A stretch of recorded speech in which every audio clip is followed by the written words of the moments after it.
Araw naman sa inyo mga kaibigan dyan, no? Meron naman tayong ito troubleshoot na motor o ayusin kasi nagpalit na sila ng rocker arm, yan, no? Camshaft. Tinama na naman itong camshaft. Ito ang rocker arm niya. Tapos itong pinalitan nila. Hindi pa nakabalik yung dowel, oh. Yan, may sobra daw sabi ng isang mekaniko doon. Sobra na pisa. Pero yung kanyang rocker arm dito, nagkaroon na ng problema. Nag-stack up na, yan, oh. Hindi daw umiikot.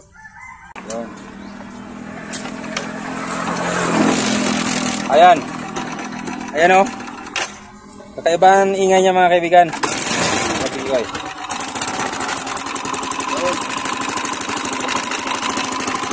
Okay, galing dito. Yan naman yung hahanapin natin. So babaklasin natin ito, titingnan natin. Tingnan natin. Ang timing chain, pintuan dito sa cover ng ating camshaft. Ang unang-una natin na i-check mga kaibigan ito, ang supply ng langis. Kasi ang unang gumawa nito, basta lang niya ibinalik pero hindi niya inalam kung bakit yung camshaft ay nagkaroon ng tama o nagkaroon ng problema.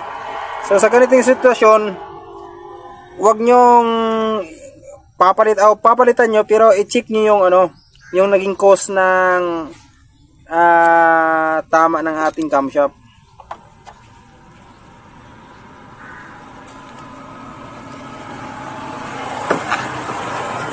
Ito ang timing chain niya. Makikita natin.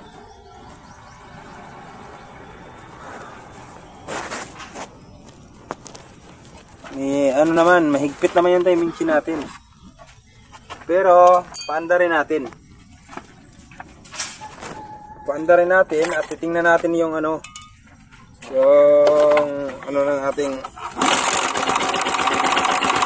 lakas naman. Lakas ng langis mga kaibigan. Dito sa timing chain, ang lakas ng langis niya. Ayan.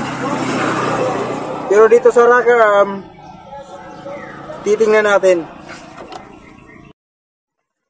Nakita ko ng dahilan. Yung problema niyan mga kaibigan, ito. Ano? Mali ang pakalagay ng ating washer. Tingnan natin. Yun. Yun ang naging problema niyan mga kaibigan.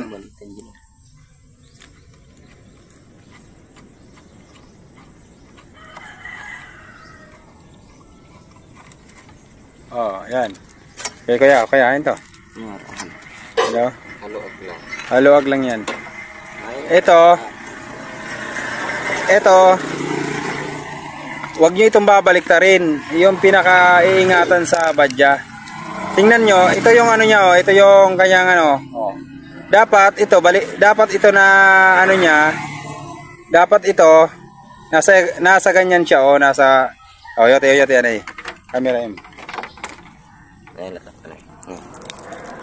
Ito baliktad yan, baliktad. Kasi ganito yan dapat, dapat yan ganito. Yan, ganyan siya. Kasi yung kanyang uka, iniipit niya itong ng ating camshaft. Para hindi siya gumalaw.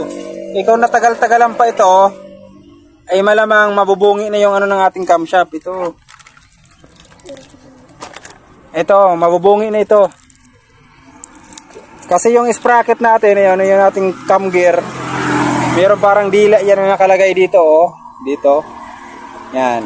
Ngayon, dapat ipitin siya ng nuts. Dapat maiipit siya tulad nito sana, bawa ganito.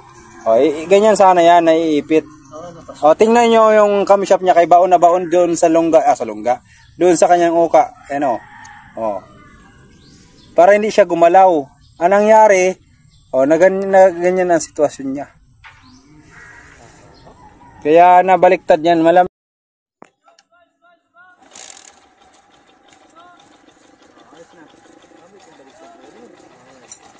Kung papansin niyo mga kaibigan, ganda na under niya.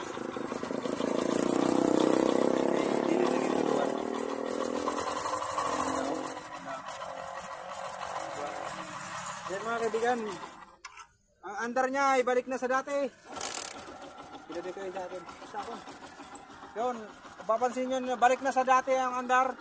Maraming salamat mga kaibigan sa panonood. Ganun lang, thank you very much sa pagsuporta. Thank you.